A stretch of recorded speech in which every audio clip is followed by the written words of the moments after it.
Good evening, model railroaders, and welcome back to the Second Section podcast, where it's just regular folks talking about model railroading. I am your host, Andy Dorsch, and joining me this evening is my co-host, Mike Ostertag. Mike, how are you doing this evening?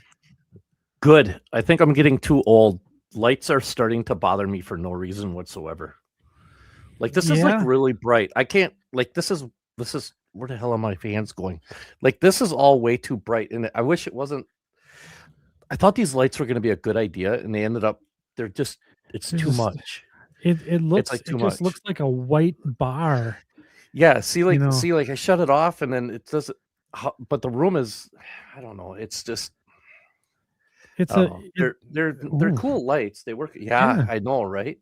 Now they're we're cool back lights, in the business. Yeah. So, but anyway, well, I mean, things are going good. How about you? Things are going well. Yeah, I'm all right. We got some stuff that we got to talk about tonight on the show. It's been a minute. I know we only had one show in February, and probably only going to have one show in March, but then in April we come back with a vengeance with 3 shows lined up. So yeah, we're going to be taking I got to take family vacation here coming up. So that's important. And there's other stuff going on. I mean, you are now deep into spring training. That's right. Yep. And which is I've been there. I did it for 13 years, so I totally understand and get. It is all encompassing, and it just sucks you right in. You can't. The harder you're going to try to not let it do it, it's going to do it. It just does. It's baseball. How can it not? Yeah. Well, it's, it's hard not to be romantic about baseball.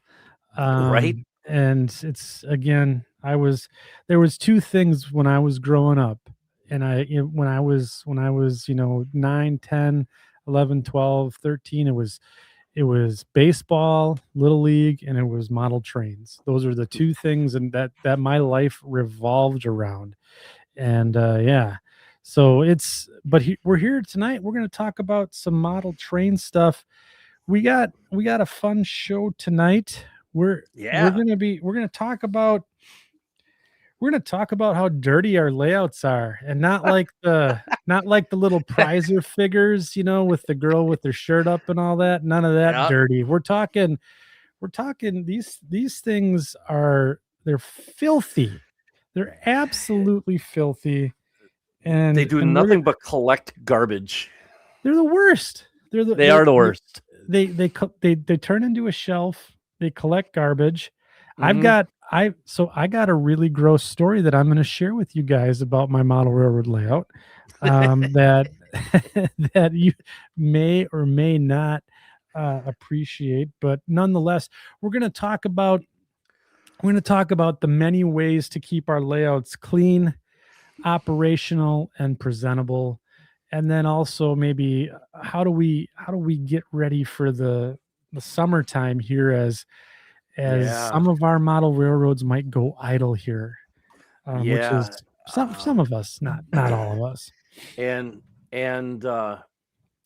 there's been some pretty cool stuff in the prototype world happen too. Like, I'm sure everybody's seen what the CN has done for the 250th anniversary of the United States, their engine. I think that's the best one, and I'm not being prejudiced. I've seen them all so far. That thing's kick ass. So Mike, so everyone's clear, Mike works for the Canadian National, and he gets paid to say that. Yeah, I do get paid to say. I do not get paid. Every time he brings that up, he gets an extra 20 in the paycheck. I wish it were the truth. It is not. Yeah, they're calling it the Screaming Eagle.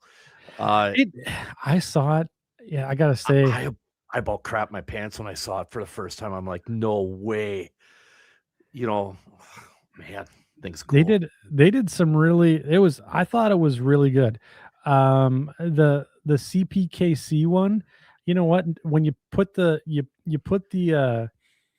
CN next to the CPKC looks like turds on wheels compared to the CN. It does.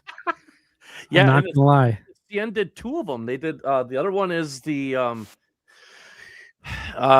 Regardless of how you feel about it, it's going to be a thing. The new it's supposed to be a railroad rendition of the new Air Force One paint scheme. I believe that's what it's being called, is Air Force One. It is the name of that locomotive. I think that's the 2026. Really? Yeah, and they're as we speak, they're matched up together down in Homewood right now, back to back. Screaming Eagle Oh, in the this Matthew Goodchild says he thinks the Screaming Eagle pays a bit of homage to the Illinois Central dude. 1776. Yeah, it's that thing it's cool. It is Yeah. very, very. As a matter of fact, I'm gonna try. I'm having a little internet issue, so I'm gonna try to pull up a picture of it here quick. Yeah, we should Talk amongst yourselves.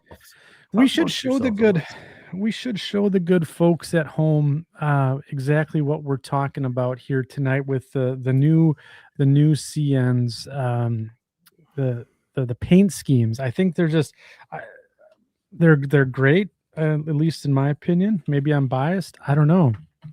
But then, yeah, you just had a commercial cut in. What? Oh man, hang on a second. We'll have to work on that. Looks like YouTube's taking over the stream. What? Yeah, them bastards. They'll get you. Well, if we swear enough, we won't be ad compliant. Yeah. So Here, yeah. I'm gonna share my. Why don't you go ahead and share, bring it up, and then we'll talk I'm gonna amongst try ourselves our here. high quality production value that we do have. Okay. So this is just from Trains Magazine's article on it. Okay. So can you see that? Yeah, I can. Are you able to see that or no? Yeah. Yeah. Okay. So this is the Screaming Eagle. This is the 1776. This thing is rock solid as a what it would be sesquicentennial. I think that is the 250? correct term. Yes. Is that Yep. sesquicentennial? So very little on this other than the wet noodle for traditional Canadian national colors being used. This is a completely new design for anything, obviously. I love the fact that the road number is on the sunshade up here. That to Yeah. me is really, really cool. It doesn't show, so it doesn't take away from anything else on the locomotive. It's just it's amazing. If this is truly supposed to pay homage to the IC's bicentennial unit, they nailed that eagle head. I can't say enough. I don't say a lot of positive things about the railroad I work for because because I work for it, but this is one of this. I can't stop gawking at this thing. It is absolutely phenomenal. And the people down that put this, the team that put this together and really did a outstanding job on it. All the other class ones have really got to step up their game and match this. I have heard the BNSF is supposed to do 3. And I'm kind of Really? hoping they go to a throwback like they did with the 17, 18, and 1976. I really kind of hope they do something similar to that. That would be really, really cool. That would be awesome. That's just a rumor. But so then this is, if you can see this one now, this is the 2026 being called Air Force One. And it's, painted in the new Air Force One paint scheme. And I think this one's is sharp as hell too. I mean, it is really, really, that blue is so rich and dark. And like if you dark look real blue, close, the gold band, the white and the gold, the CN wet noodle is encased in a gold band. It is not just a straight white. It's the same gold as on the center stripe there. It is really, really cool. So again, can't say enough about how well these guys did in the shops and stuff like that, putting this together. And it was it was a pretty good, well kept secret I'd say so. for a long time, up until about a week ago or so. When that one photo of the two locomotives, yeah, when that photo of the two locomotives being wrapped, showing them in transit to Homewood was uncovered and displayed, and that was just absolutely phenomenal.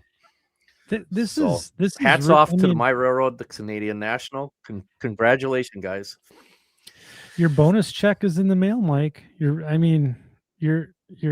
bonus check is in the mail. I think that's I look forward to seeing what some of the other class ones do. Like, has anyone seen UPs yet?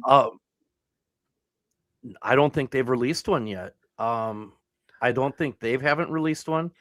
I don't know if CSX has released one yet. NS has not released one yet, I don't think.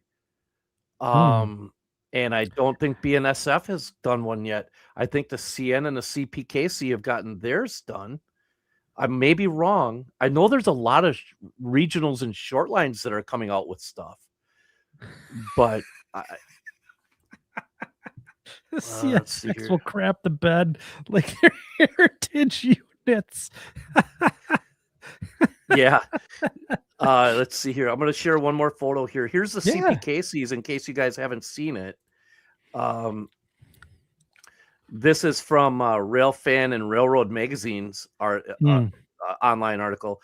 This is actually pretty sharp too. This is really, really kind of cool. But you're right. It pales in comparison to the Screaming Eagle for sure. I mean, yeah, that Screaming Eagle, like, I can see why CPKC is coming out and saying, "Oh yeah, we're gonna do some more," because I mean, they got to get it. They got to get with it to keep up with the Joneses. What they should do is go and have a bunch of grade schoolers design it, like they did with their bicentennial unit, where every door is a different color. And that was the KCS, right? That was the KCS's bicentennial, and it's not pretty. It's just not. You want to do a modeling contest? Anyone do that? Do that? We should do. What was it? A Jeep 40? SD40, SD40-2. I think it was. Wasn't? Yeah, something like that. Okay. That would be a perfect Canon and Company thing. Like, if you had Canon doors, you could paint each individual door before you put them on, and yeah, that would be really interesting. But here's CPKC's offering, I suppose. Yeah.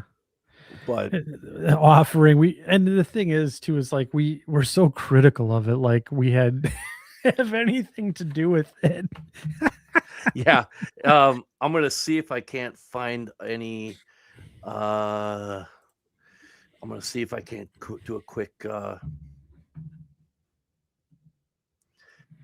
Twitter free. Search for other ones. Familiar and Thimbling. Let's see here. Blah blah. Blah blah blah. Wow, there are a lot. Ooh, Wheeling and Lake Erie. They did one? Yeah, there's this. Oh, hey, wait a minute. Oh, this is a whole article on. Oh, let's just do this. This is even easier. This is a whole article from Railfan and Railroad Magazine showing a bunch of short line and regional railroad sesquicentennial units. Look at this, Nevada Northern. They may have been one of the first ones to release one. That's kind of sharp for an SD9. That's a lot of paint work. That's a lot. Woo.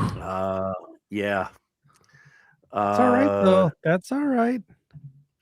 This here is the Pennsylvania and Southern Railway. Mm-hmm. Nice little, switch engine. Here's the Wheeling and Lake Erie's. Oh, yeah, that's kind of classic. That's a classic look. Yeah, I like that. Yep. Gotta love the stars encircling the 1776. That's very classy. East Penn, one of their Jeep 9s or Jeep 7s. Even that's pretty classy looking. That's kind of a neat looking scheme, actually. Yeah. Let's see. So far, that's what they have. So, yeah, that's. This was a pretty good stand-in for short line of the show. Yeah, kind of off the cuff. What I would love to see. I would love to see a whole bunch of people, like especially in the freelance world, do like a sesquicentennial paint scheme type of thing. Regardless of era, just do one for the sake of doing your railroad as if it was in today's day and age. That would be really, really, really kind Be a of lot cool. of fun. That'd be kind of Even neat. if you just designed it and didn't, just to share what your design would be, I think that would be kind of cool. Yeah, I think that'd be awesome. But yeah. So that's the start of that. I mean, that's that's it's gonna be, with all that stuff traveling around, it's gonna be a fun rail fanning summer, chasing a bunch of stuff down in whatever area of the United States you're in. There's some fresh, unusual things to go and look for, while they get it while it's hot, because I'm sure this stuff will get repainted. It's not going to stay like this. So. No, it's gonna go back to its normally scheduled boring colors, right? So yeah, get after it. Yeah. Get after it. Well, that's awesome. I think it's a cool thing to see out in the real world. So if you're rail fan and you happen to snap one of these dandies, post it to the Facebook group here on Second Section. Share with everybody what you find. It'd be kind of fun to see some of these 250-year units out in the real world. Yeah, and I see somebody made a post here that Split Rock made a post. Skill Trains is going to sell 1,000 of those. I'll be surprised. It'll shock me to no end to see how long it'll take for somebody to actually announce a HO scale production run of one of the the 250 the 250 units. Yeah. It's that's going to be a lot of fun, I think. I agree. Let me see here. So we got what in the Sam Hill happened to all of my stuff here in the all of my funny business and all your banners and everything. Yes, I go away wait a minute. for a week. Mine are all gone too. What the hell? StreamYard went and changed everything on us, and now everything's all jacked up. But that's how we get here at the Second Section. Is high quality production value. I think it's time that we take our first non-stupid YouTube commercial break. Sorry about that this evening, section crew. That's bad drills on my part. I usually check to make sure that's all off before I start the show. So, hey, production value be damned. Can I test something quickly? Yeah, let us snap. I go here. I'll do the hashtag not sponsored thing and just hit show. Well, that's not it. What happened to all the video stuff and things we had? You mean this one?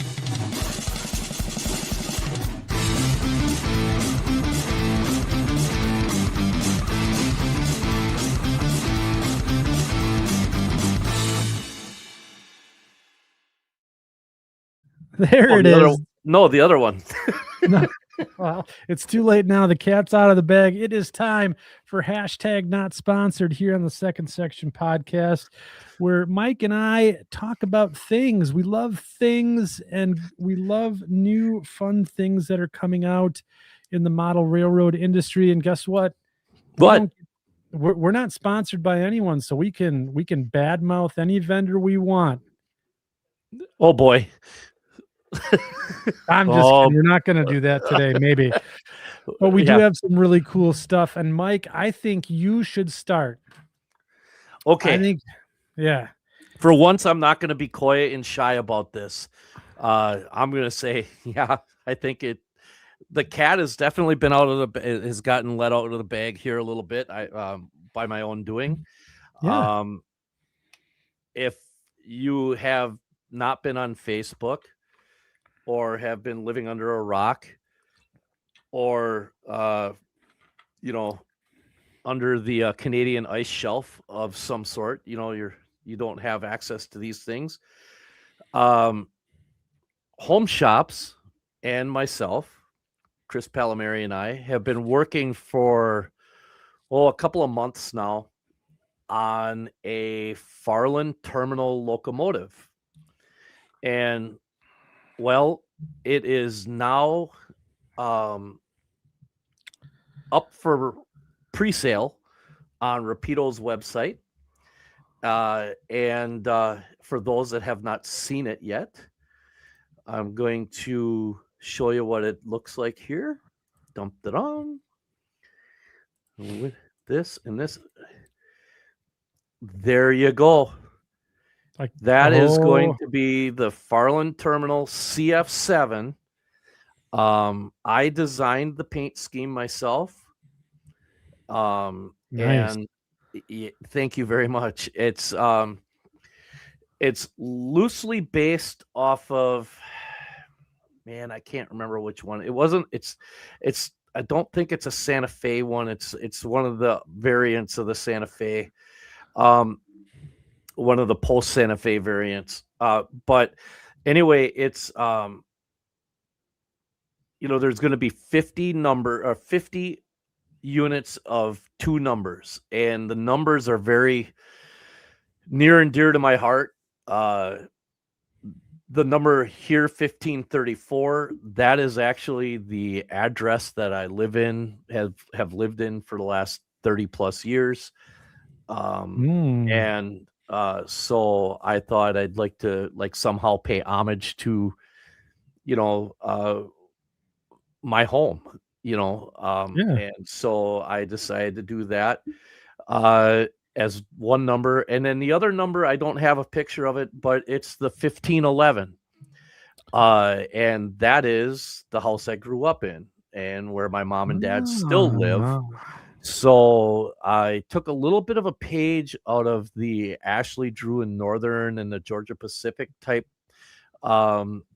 numbering scheme to a certain degree, because like their GP28s are not numbered sequentially. So these are going to be the only 2 CF7s that the Farlin terminal has, at least for now. And so the 1511 and the 1534 are just numbered to honor the homes I've lived in throughout my soon to be next week 56-year life. So you're 56? I'm going to be 56 next Wednesday.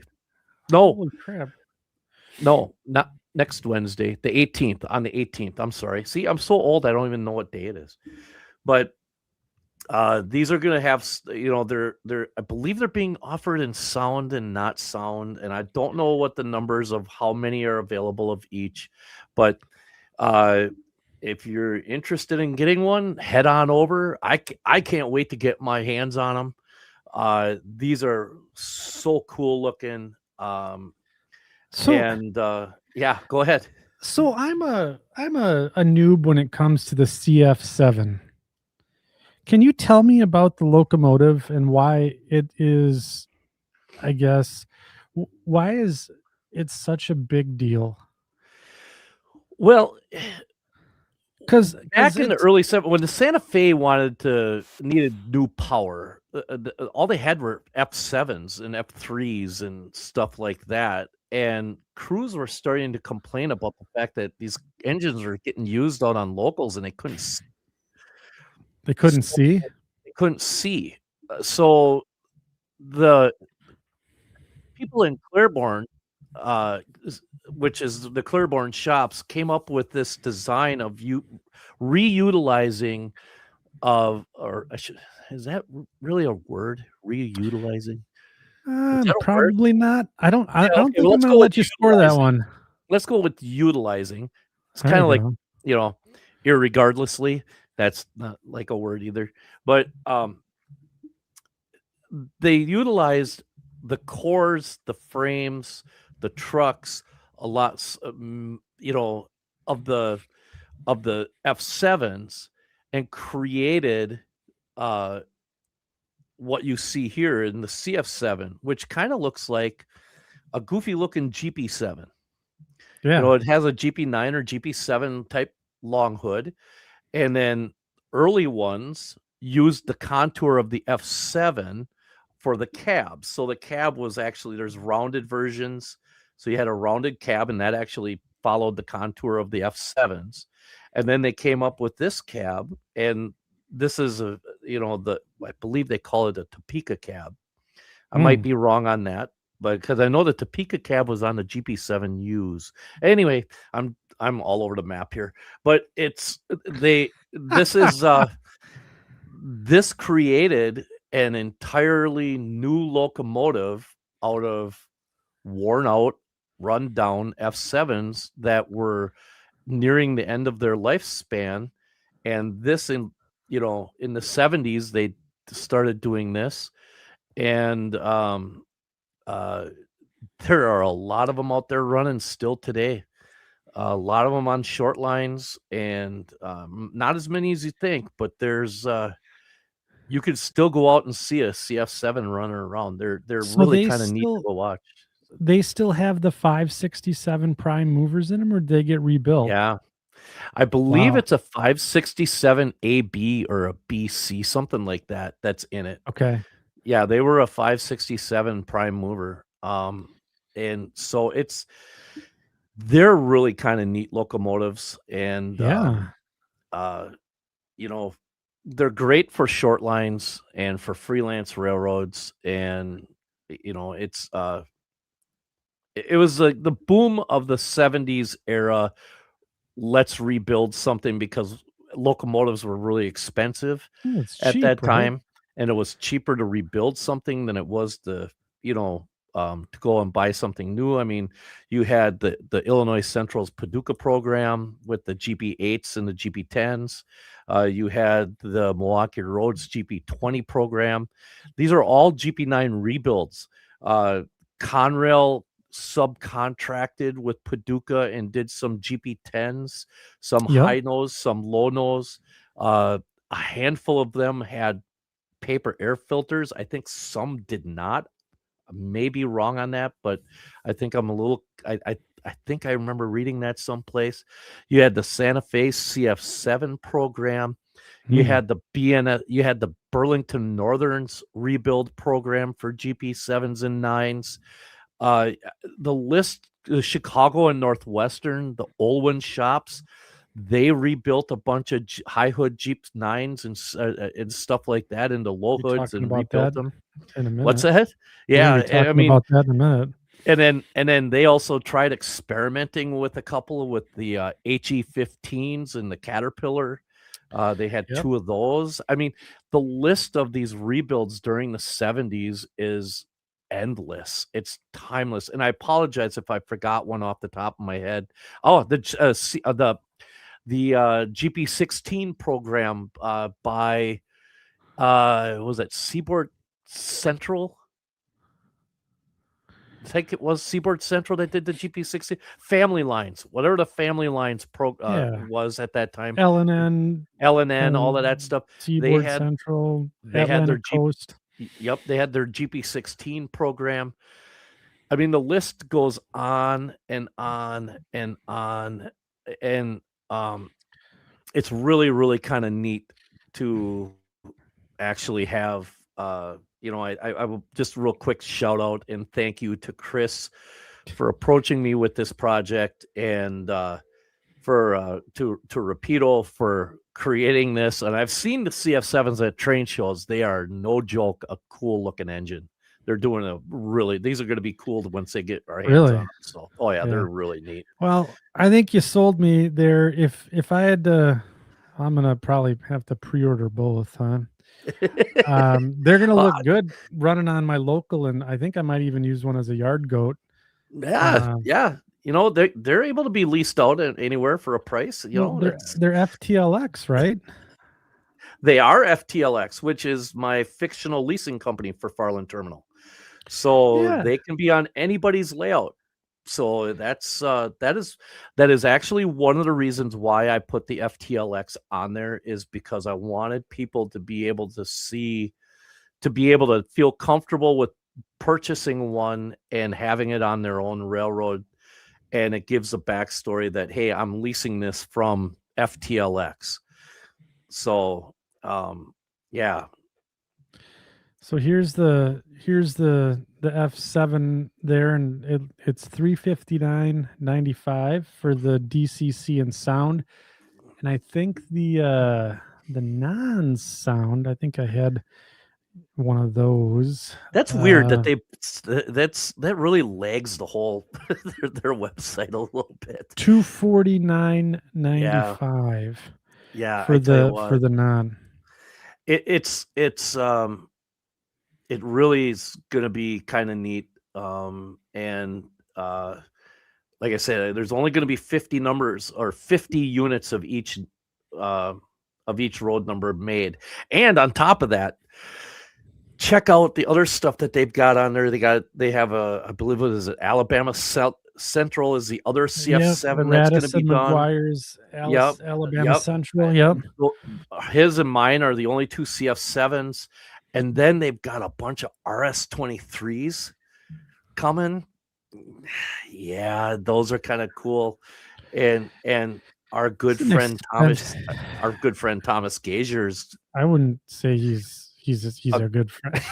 I would say he's a good friend. I have to say that because I have to do a clinic with him next week. I was gonna say you were just up that way this last weekend too. I was. So yeah, it's yeah, I'm going back to the Twin Cities for the second time in 2 weeks.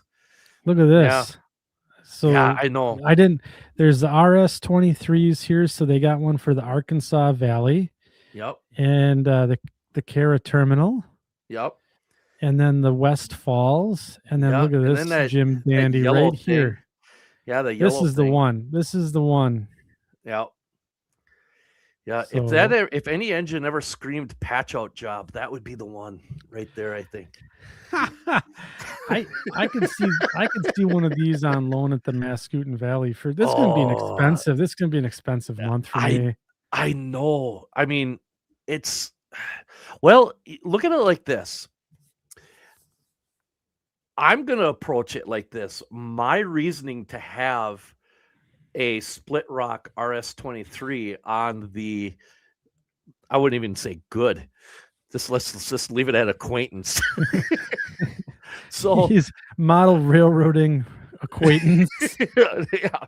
So the DM and IR routinely in the winter months would loan or lease out SD18s and SD9s that were not being used to the Sioux line and other railroads, so that they weren't sitting dormant. They were out being used.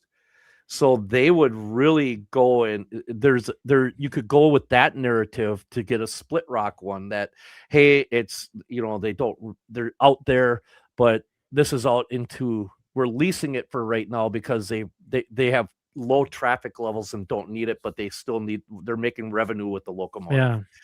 You see what I mean? Oh yeah. So you could really do a lot of really cool stuff with these engines that they come out with. And not only that, but they're kind of cool. Who'd ever thought of an RS23? You know what I mean? I would not have. Yeah. Wasn't that what Minnesota Commercial, I thought, had one of those? Was that an RS23? Yeah, they might have had one. But at least during winter, Lake Superior freezes over. Absolutely. That's absolutely right. Good reason to spill baking soda all over the layout. There you go. So that's my little announcement for right now. And I look forward to seeing how these things, just like the boxcars, I want to see what you guys do with these. Yeah. I want to see what you guys do with these. I am so pumped to see how these pictures turn out. And I gotta say, Mike, congratulations on getting the Farlin terminal in production. Same with Radisson and Tom and the I think it's Daniel Archer from Yep. the West Falls, and oh heavens, the Cara Terminal. He's one of our Workbench of the Week winners here. And he's from the Twin Cities area, isn't he? Or is he from Minnesota someplace? I thought let me see here. Let's go to the. You know what I'm going to do? I'm going to go know to this. I'm Home Shops, right? Maybe if I go to Home Shops on their. Maybe. Let's see if the Cara Terminal's on there. Oh, they're not. Now I feel terrible because I can't remember the name. But yeah, it's the Cara Terminal Railroad is going to be on there, and that's going to look pretty good too. So yeah, it's a really fun time. And if it's not in the hashtag not sponsored, but could I make one more little small thing? Yeah, by all means, please let her rip.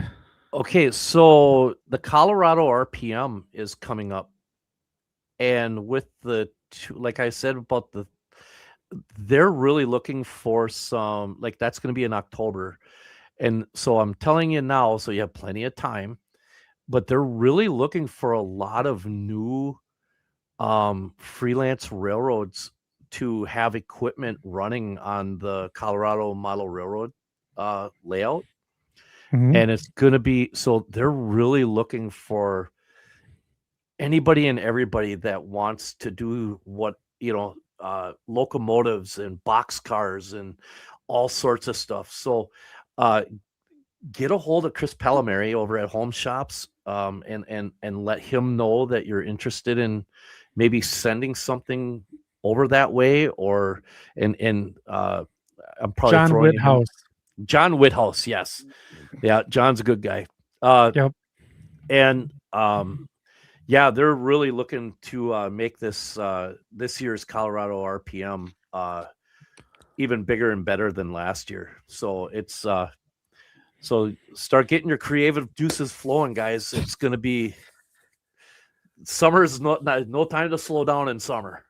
So there is no time to slow down in summer. That's for sure. Yeah. And I think this whole like summertime blues, no modeling misnomer. Like I'm in the basement all the time in the summer. Me too. It's cool. Yeah. Like it's literally cold. cooler. And for a fat guy like me, this is the place I want to be. I don't want to be outside sweating. I hate that. Yeah. I've got the fat attack going on too here. So I mean, there you go. Home Shops will be donating some nice prizes to the Twin Cities RPM March 14th. That's awesome. So that is my part of hashtag not sponsored. I do have another thing that's going to associate a little bit with our topic, but we'll get to that a little later. All right. So should we? So one real quick. I think the Colorado Rail Proto Meet. I think we got a question. I have 16th, it right 17th, 18th. Yep. I'm actually driving there this year. Yeah, I'm driving there. You're gonna drive there? Yeah, I'm leaving on the 15th, I think, and I'm gonna come back on the 19th. Packing up the covered wagon and headed for Mankato. Yep. Okay. Yeah, I think it might be cheaper than flying this. Who knows? Who knows? Yeah. You might as well. Maybe you could fly by like carrier pigeon or something. I don't know. You have you seen me? How many carrier pigeons do you think it would take? Just 2 or 3. If an African swallow fully laden, African swallow, a fully laden African swallow. Well, what about a European swallow? There you go.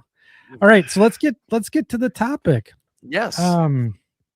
So cleaning, spring cleaning, model railroads, dirty, filthy, awful, stinky contraptions that live in our basement. Yeah. There's a lot that Monsters of our own creation. yeah, right, indeed. So there's a lot to talk about on keeping it clean. I think we should just get into the fist fight right away and talk about how to clean your track. Do you want to do that? Yeah. Yeah, because I got got, oh, dude, I'm all yeah. over that. I have a, Yeah. yeah, yeah, yeah, and I can do this because Luke's on a train and he can't reply. That's the best one.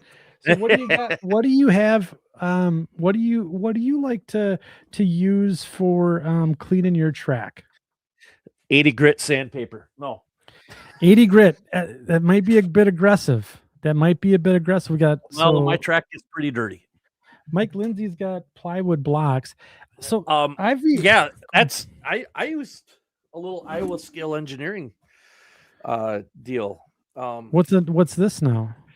It's called, I think they call it the fiber rail. Is that what it is? Yeah, fiber rail. This is an S scale one. And it's just a little 2-piece. It's 3D printed. Yeah. It's 3D printed. Just let's see, how does this work here? It pops out.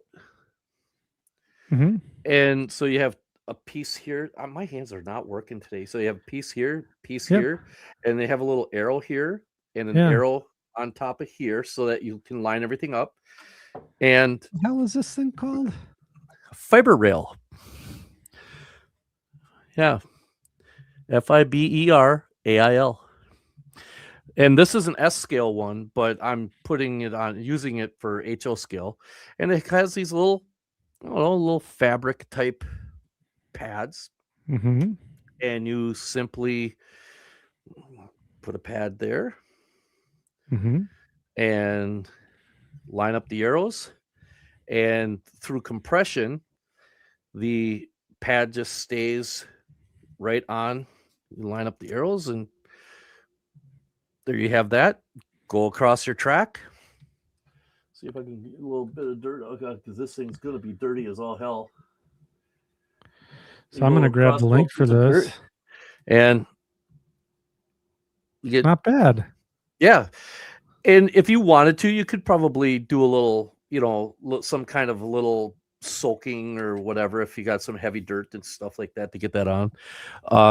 Otherwise, I know Luke Lemons, I made fun, but what he built was absolutely brilliant also, is the fact that he has some homemade track cleaning cars that he's using pieces of 1x1 and old used 9-volt batteries for weights over Athearn trucks. And he just made a styrene frame for it with a pair of styrene bolsters, and that's it. And it just holds everything down, and he'll run a couple of those. There's a little chamfer on the edge of each of the 1x1 pieces, so that way nothing actually sticks and creates a derailment. It just kind of skips over it and keeps going. So nothing gets caught. That's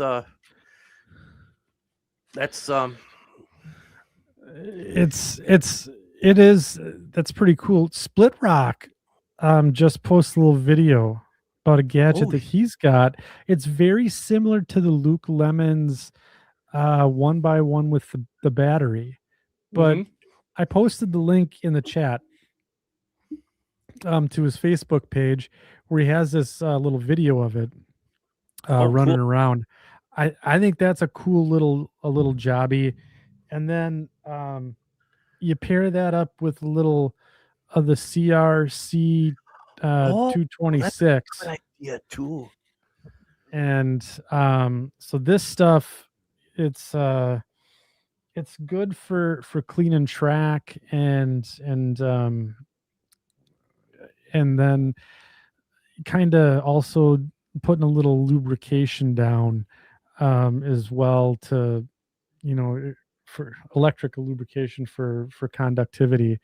But so Montana Northern, he goes, am I the only one that still uses a Bright Boy? No, I use a Bright Boy. I got pieces of one around here somewhere too. I still use a Bright Boy. If I have stubborn stuff, I use a Bright Boy. I also use 800 to 1,000 grit sandpaper. Um, I don't use anything super aggressive, but yeah, I'm going to use an abrasive. If there's gunk on the track, I'm not. If you Get just it got off. done ballasting and you need to get Yeah. glue residue or something Yeah. like that, or painting, the paint can come off pretty easy though. Yeah.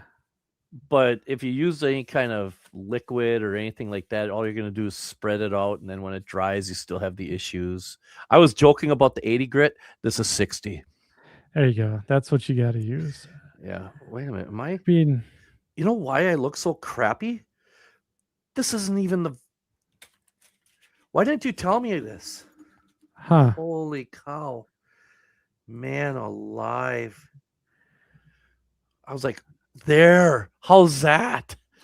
Well, now you're better. Yeah, because I actually have my camera on my boom. I'm like, what the heck is going on? More high production quality. Yeah. Now it's much better. Everything looks better. Cinder blocks work well. No, get the hell out of here with that stuff. Yeah. I mean, so long as you're not taking the coating off the rail. I mean, a lot of people will say, well, there's scratches that you can put into it. Yeah, that's true. You certainly can. And I would just be hard pressed to see put an oscilloscope up to it and let's see what the DCC waves actually do through the track, right? Without that empirical evidence, it's all kind of conjecture, right? I mean, just saying, you're the wave.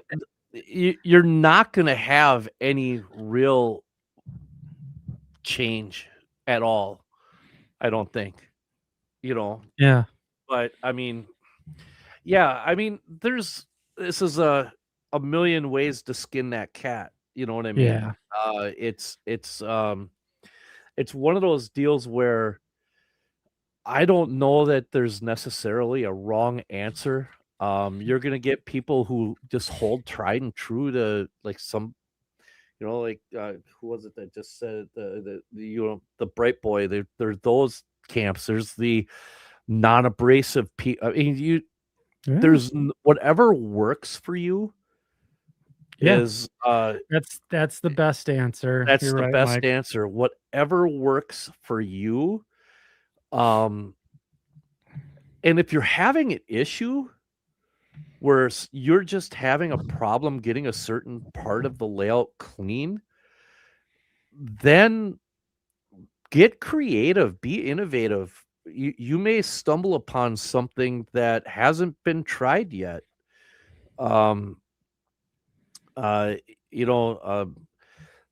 Invention is usually born out of necessity. You know what I mean? Right. So, or something along invention is the mother of necessity, or something along those lines. Necessity is the mother of invention. Yes, I had the words right, just backwards, but as usual. But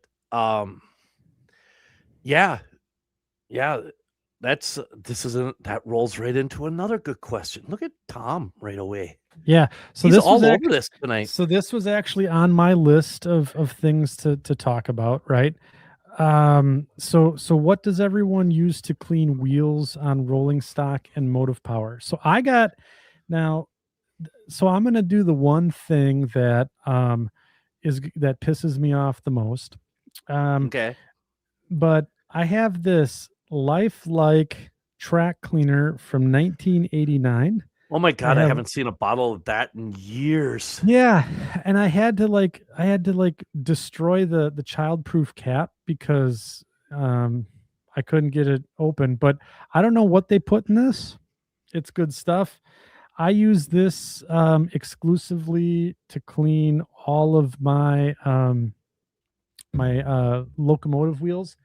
And what I like to do is just get a paper towel, put a little bit of that on there, and then just run, get some power on it, run the wheels off, get the dirt off. Same with the cars, but I'll use my Dremel and a buffing wheel, and then I'll just put a little bit of that juice on there, and away I go.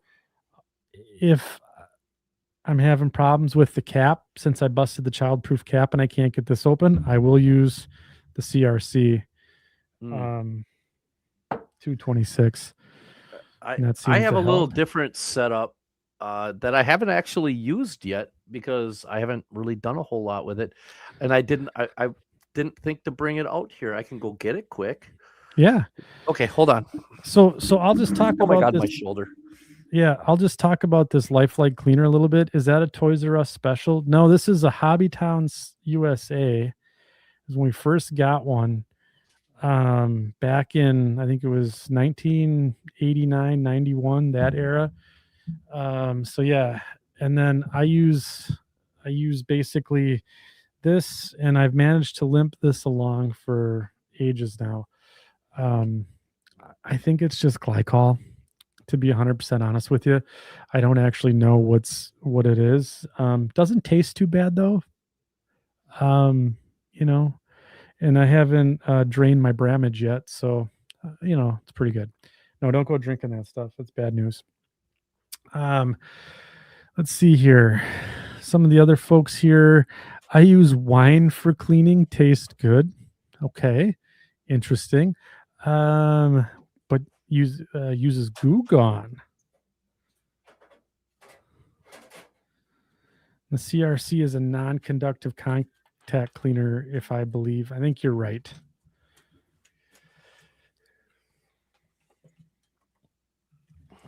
And then we got paper towels lightly soaked in mineral spirits, and a Woodland Scenics tidy track hooked up to my layout. Yeah, that's a good method too. Tim Garland had some cool tools that he showed on his Seaboard Central video recently. That was pretty good. So, Mike, you're back. What gadget do you have? Okay, I picked up this at the St. Louis RPM last year, and I love this thing. It's by AORail, AORail.com. Yep. And it's basically, I remember I've shown this probably in the past. Okay, so you just hook this up. It's got, I have some, alligator clips hooked to it, and you put your Locomotive on here, and you can do all your DCC and your testing and all that stuff. Well, they make an attachment, an accessory for this, which is a rail cleaner or a locomotive wheel cleaner. And so you just basically set that. I have it still in the package, and I apologize for that. It comes with a little pad. Yeah. And I think that's just a little, like a piece of shop towel is all that looks like. And you just set that right on top of here.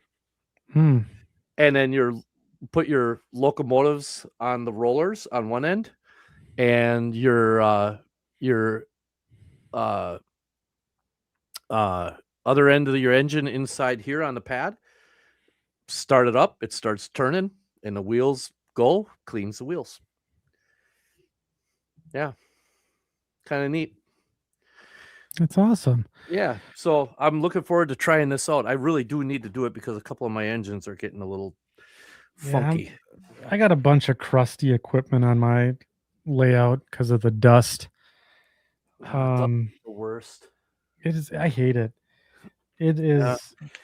So speaking of which, rolling right along. So what do you use to pull the dust off of your rolling stock? So I have my rolling stock. Yeah. So I got a little real soft bristled paintbrush, and then I have a really soft makeup brush. But then my coup de grace is I use my airbrush. I was gonna say I usually just use a can of air, like a can of with the little straw and stuff. But I love that airbrush idea. Yeah. I'm totally stealing that. I use my airbrush to blow the dust off of the rolling stock and the different equipment. It's a game changer. Yeah, that's really good idea. I like that a Blows lot. it right back up into the air and then it falls right back on the locomotive. It's my favorite thing to do. Yeah, Yeah. that's that's yeah, up on one thing and down on another. It and that's the thing is that I think cleaning the layout is really one of the things that's taken for granted in the hobby. Hmm. There have been any number of novelty things that have come out, like vacuum cleaner attachments and small little mini shop vacs, and like you say, Yeah. it's this any kind of number of things. The one thing that I have question on is you don't go downstairs for a few weeks and you've gotten all sorts of things. I want to hear from you, Andy, how you've dealt with this. How do you deal with cobwebs? Because spiders get into those trees, and all of a sudden, the next thing you know is you got like a little stringy things hanging off your trees. You're like, where the hell did Yeah. that come from? Right. You know? So what I do with the cobwebs is I'll go back in with a paintbrush and just kind of whisk in between the trees and pull back all the cobwebs and pull them out. Sometimes I'll get them just like on the side of the backdrop where they Mhm. get really ambitious and they'll try and build a web on the backdrop. Yeah. And that's a real pain in the what. Yeah. But yeah, and then one of the other things is building your scenery robust enough where I just take the shop vac and just hoover it right off. Oh, there you go. That's a Yeah, great so idea.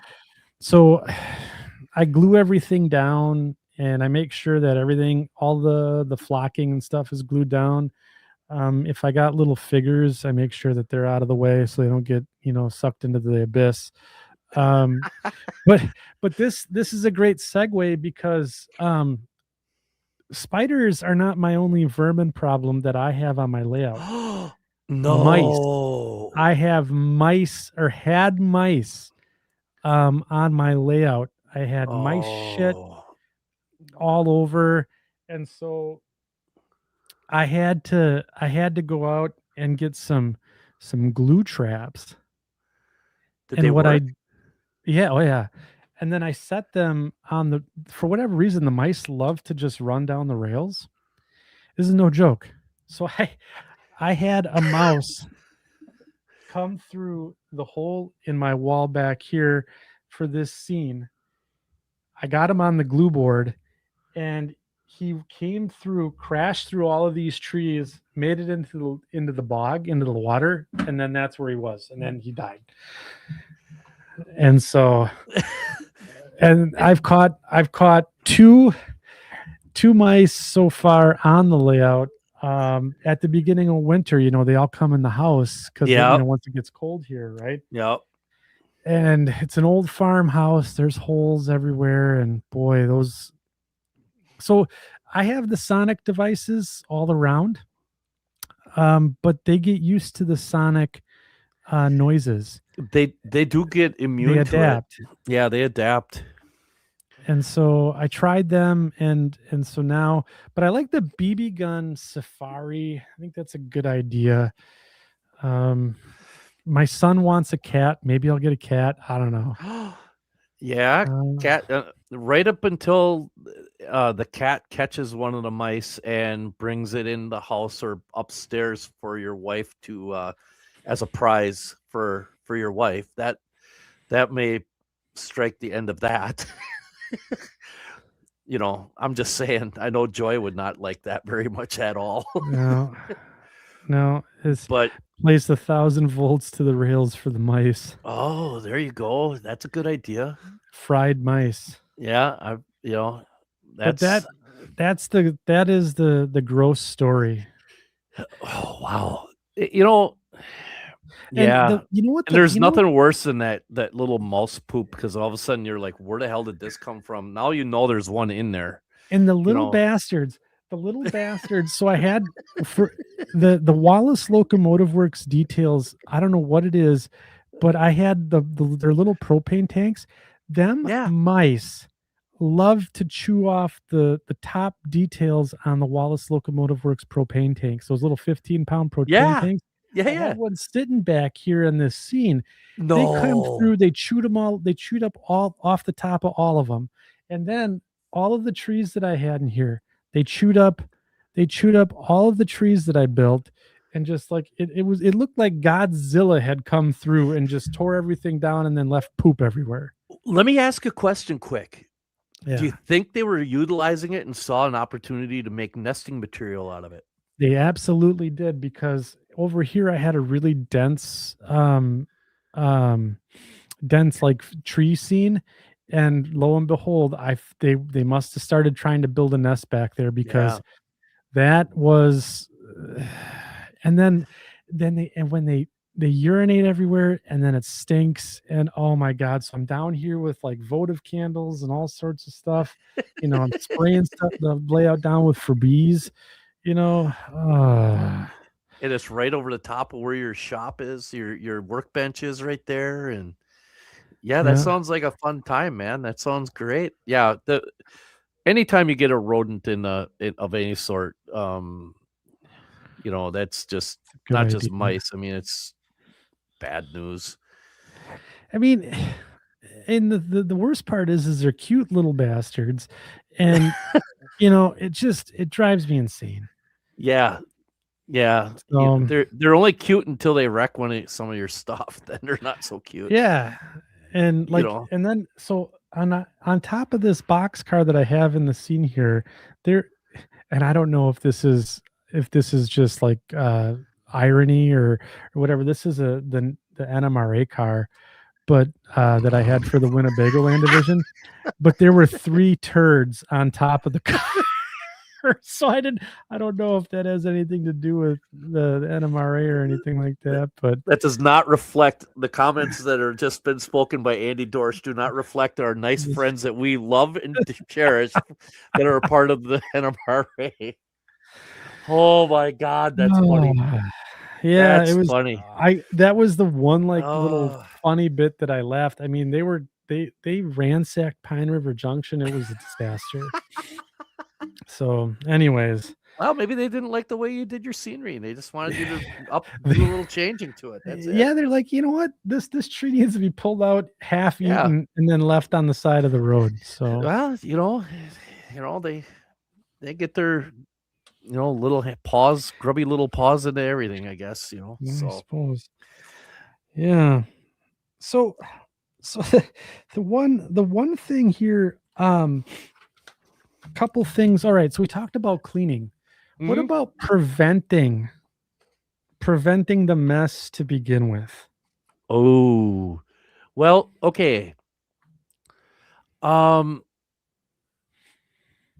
you've heard me talk about the book that I read, Adam Savage's book. Yeah. Every tool's a hammer, and part of that was in part of one of the chapters it discussed. He talks about putting things away, making sure, like when you're Mm, building something, like say you have 2 hours to do something, right. really only give yourself an hour and a half to do that project. The last 30 minutes, put your stuff away. Put things away to where they're supposed to be, and organize your tools in such a manner that they're ready to go for you for the next time you go to use them.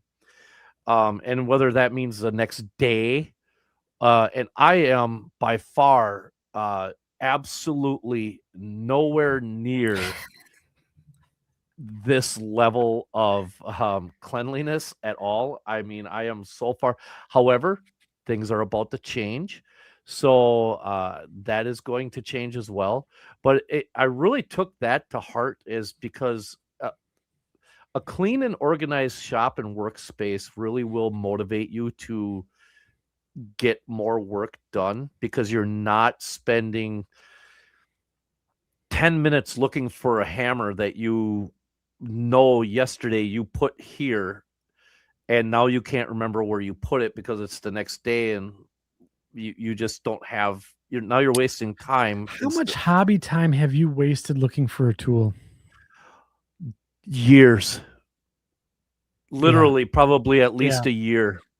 Yeah. I mean, if you stop and think about it, you spend 5 minutes looking for something and you do that, say 3 times a week over the course of 25 years or 20 years working on a layout, that all adds up to a lot of time. You're looking at, I shouldn't say years, but I mean, healthy Yeah. days and days Yeah. and Healthy days worth. days. Healthy days worth, I spent probably half a weeks worth. weekend looking for my tape measure one time. Oh, dude, I just had that happen the other day. I'm sitting here going, oh, I know it. As a matter of fact, it was this one right here. And you know where it was? The last place I put it. Yeah, right where you left it. Right where I left it. Yeah. Which is usually where you should start when you go to Yeah. look for a tool. Look for the last place you'll think you left something. That's a good spot. But getting your tools organized. There's a really cool anecdotal story that Adam Savage told about this guy that cleaned up the shop after hours, and I don't know if it was at Industrial Light and Magic or if it was at one of his other shops that he's got out in San Francisco, where the guy would literally go and the crew would come in the next day and on their work table, all their tools would be organized. Yeah. And the cleaning person was the guy that was doing that. And it was just because he'd show up, the table would be an absolute disaster. And he would just take all the screwdrivers and just line them up and all the little other things and files and line them up. And they come back the next day and everything is right there, ready to use, ready to go. And they got more work done because they had an organized workspace and they knew where things were. So that's funny that you say that, because that segues into the thing I wanted to show. So I'm going to do a little bit of my fancy camera trick here. Okay, watch this. There's this, and then we're just going to go, and I'm just going to, right there. See that big old orange thing right there? Yes. Okay. I just bought that. That is, it's a, got it from Harbor Freight. It's $159 for me. It's a 4-drawer tech cart. I just bought the table on the side. I just installed that before we went on air. I have a paper towel holder on there. As you can see, I apologize for my shop vac, but I mean, it's the shop vac is right there. And if you look real close, if I may be so bold as to be bold. How do I get me on there? Oh, here, hold on a minute. How do you get you on there? Yeah, so if you look real close right here, there is a power strip with USB fast chargers behind here. That's a separate thing. They're all magnetic. The table's not magnetic. This is my golf bag, but this is going to be my new toolbox for all the modeling tools that I have for the railroad. I can roll it in and out of the room. I can move it around. I can get it around. I can maneuver it places. It's 30 inches by, I don't know, like 18. So it's not super wide. It's not overly expensive. You do have to assemble it. But it has a really neat, down here, you have a really neat, on the bottom is a really nice, big, deep tray. And you have 4 different, these are let's see here if you can, no, you can't really do it. The top is split. There's 2 trays on the top, or 2 drawers on the top, an intermediate depth drawer in the middle, and then a deeper depth drawer on the bottom. How tall is it? It's right around 3 feet ish. I can measure it. Yeah. So, um, it really, this will really help because now as I go to start cleaning, because there's another whole component to what's going on in this room. Uh, as I clean and start getting things organized, I can organize my tools using this Sure. and get them up out of the way, and that way I know where everything is. And yeah, so these things are amazing. Harbor Freight, and it's this opens up, the top opens up, and there's a lockable. The whole thing's lockable and stuff, and there's a little shelf type thing inside there. But yeah, it's really gonna be. I can't wait to. Whew, there we go. We're back looking You're at me. back? Now I'm back. But yeah, that's it. I think they're normally like $189. I got it. I'm part of their little fancy club because I buy a lot of stuff there. So it's Sure. 130. That's a third one of those I own. They're I own handy. I own 3 different ones, each one for a specific purpose. I actually have one out in the garage that's for nothing but my grill tools. So I have one of those Harbor Freight toolboxes up at the Model Railroad Club. I use it Yeah. to store all my equipment. Oh, that's a And then good it's got a idea. lock on it, so Mhm. that way no one can steal my stuff or Henry's Yeah. stuff for that matter. So, yeah. Yeah, Those are versatile little boxes. it and the thing is they're not that overly expensive, and if you've got, if you've got room and you have stuff and you wanna get organized, uh, man, you can really do. I'm looking forward to seeing how I actually pull this off. Well, I mean, me too. And then I think just having a spot for your tools is a good start. And then Yeah. it's just gonna snowball after that. So Yeah, and if you have a bunch of shelving and stuff like that that you're utilizing right now, you can get rid of that and create more room. yeah, so couple of other ideas that the chat actually came up with that I want to talk about. So, little bit ago, we had a person bring up putting in a false ceiling to Oh. prevent dust and dirt coming from, like, if your model railroad's in a basement. Mhm. Putting in a ceiling or a false ceiling was one of the best ways to essentially, or drop ceiling, suspended or drop ceiling before layout construction helps a ton to keep dust off the layout. So I agree. I wish I had um, a false ceiling in part of my house. I do have drywall above us here, so this is pretty good. Out there, it gets a little unruly with all the dust and stuff that comes in. Um, I thought that was This good. this is what I did with mine. I Yeah, put with your seal valance. with my valance. I utilized my valance, and then I put like the drop ceiling, like the little Yep. the what is it, L channel, and Yep. then just pieces of drop ceiling in and around, here. Yep. And then the nice thing is I painted. You can paint that. I painted part of it blue, so it looked like sky blue. So Oh, there you go. it's not, you're not getting that big harsh reflective white. Yeah, And it that's kinda really, slick.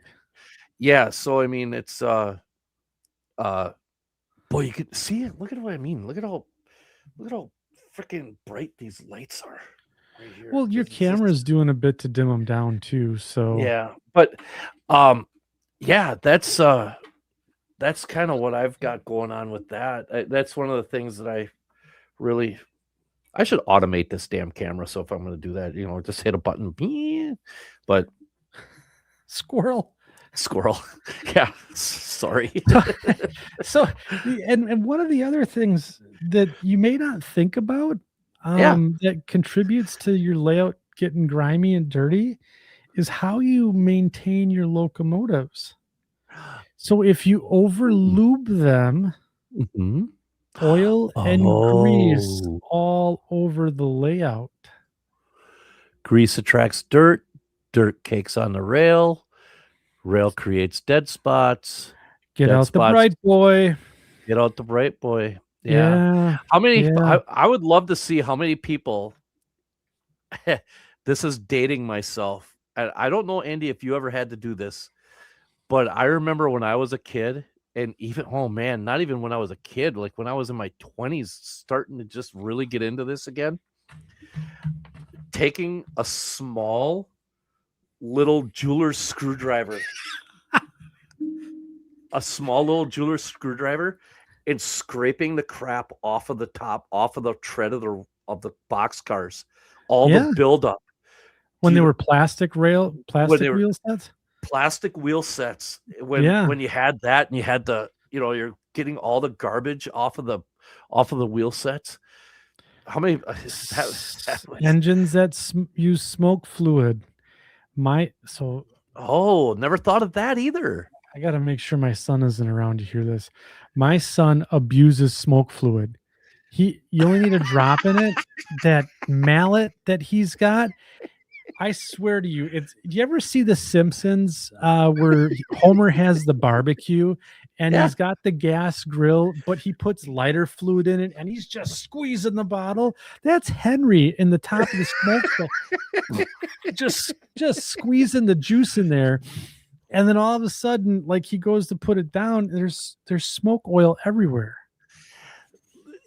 Does the rest of it does it burn? Oh, it's absolute horrid. It looks like the thing is on fire, and it looks like a smoke machine from like the DJ at a bad 90s wedding had just coming roaring down the track. That's what the abuse of the smoke oil does. Well, maybe he's working on a potential side gig for when he gets older. You never know. Perhaps. But I tell you that was a good point there. I know Justin, he's on there, and then Justin tonight's on along with Split Rock. Those were good. Those were good points. So yeah, man, that's awesome. Yeah. So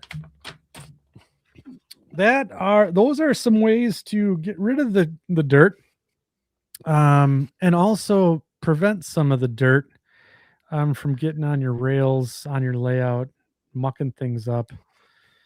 Yeah. So there's hundreds of other things that we didn't even mention. Oh yeah, I mean, we could spend hours on this topic. Yep. Hours and hours. And to be honest with you, I don't know that there's any real right answer to any of it. No.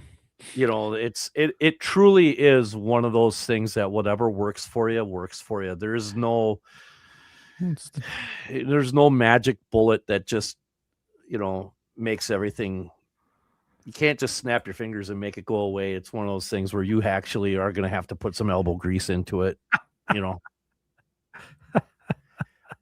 Okay, this is all right. So Joel just sent me a picture. Oh my God, I got to show this. This is good. This one caps off the night. It's true. This is what we got tonight. Share the screen here. We're gonna abuse our friends here. Oh, here we go. Andy Dorschmouth.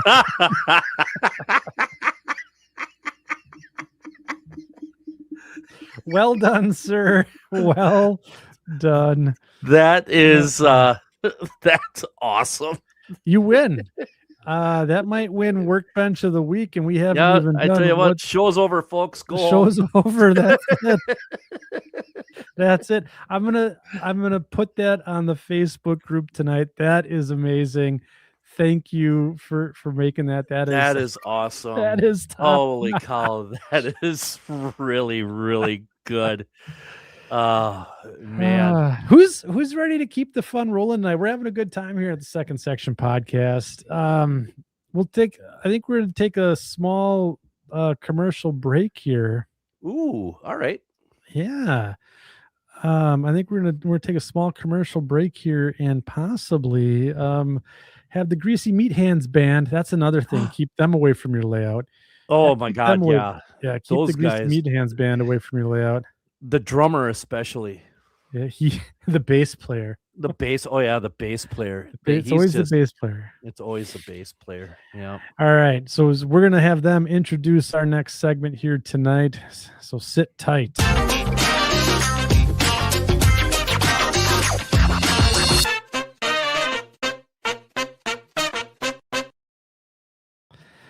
All right, that funky beat from the Greasy Meat Hands band means it is time for What's on Your Workbench, where we go out to the Second Section Podcast Facebook group and ask all of the section crew out there to comment on a post that I put out there that says, "Hey, what's on your workbench?"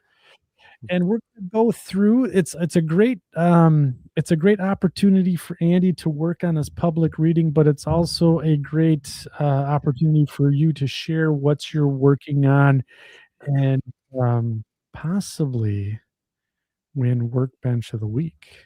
Yeah. Yeah. I mean, let me get a piece of paper here. I'm going to try to pay attention this time. So we're going to have Mike and I are going to keep score. I'm going to get out the Sharpie of Doom here tonight. You know what? I'll use a pencil. I'll use a pencil to score tonight. I don't, in case of yeah. So we're going to do that, but we're going to go to the Facebook group. I'm going to hit the refresh button one last time for those who are out there. And we're going to go to the post. We're going to see. So we got 38 comments to get through tonight. That's actually pretty good. And we might get through them in good working order because it's not Brew with the Crew, and I haven't had 6 beers by the time we get to the time where Andy reads all these on air tonight. So we should be pretty good. Reading is hard, especially when drunk. All right, so let's go ahead and share what's on the screen here tonight in Facebook land. Oh, there we go. All righty, here we go. Okay, what's on the workbench? We got 38 comments. We're going to show them all. We're going to try to show them all. This is always fun. And we're going to start the night out with Mike Christensen. And it says, this is what mine looks like. So Mike's got some C&W equipment on here. He's gonna get a couple of points there. That looks like old 4251 in the middle of his workbench. That old RS11, if I'm not mistaken. Is that a bunch of AHM boxes in that shelf over there? Over or here? Those just or those Athearn I think those are Athearn yellow boxes. Oh, yeah. So there's like you got to take into the account here that Mike's got 2 workbenches from the looks of it. There's the one in the background there, and then there's the painty liquidy one in the front here. Yeah. Yeah. He's got some stuff on the floor. You have to appreciate the green. The green wall's a nice touch. Yeah, it is. I like the green wall. Yeah, that's a good start. He gets bonus points for all the C&W power. Well, maybe by you. All right. So far, so good. Here we go. Look at this. Matt Arenson finishing up the last 3 of 6 Seaboard Central Georgia Ports 60-foot Gunderson boxcars for Tim Garland. My God, those look sharp. That's sharp. I like that. Matt is a prolific freelance painter. I know he's done a bunch of stuff for a lot of freelance folks, and gotta say, I like this Georgia Ports logo here on the side. Yeah, I do too. Classy. Tim's Railroad's so cool. It is. We need to have Tim on when he's not busy. Yes, and get him in. I like that. Matt. All right, Mike Shanky. On my workbench is just a few things. I've been cleaning up the layout as I'm switching from doing ballast to some turf and possibly static grass. I have to sift more dirt out of my bucket for my base layer on the layout. It's nice to use materials that are free. Thank you, Jedi Master Luke Lemons, for that tip. Okay. At least the layout is clean. Well, cleaner. P.S. Thanks for the wonderful wife. Thanks, wonderful wife, for the grammar edit. Yeah.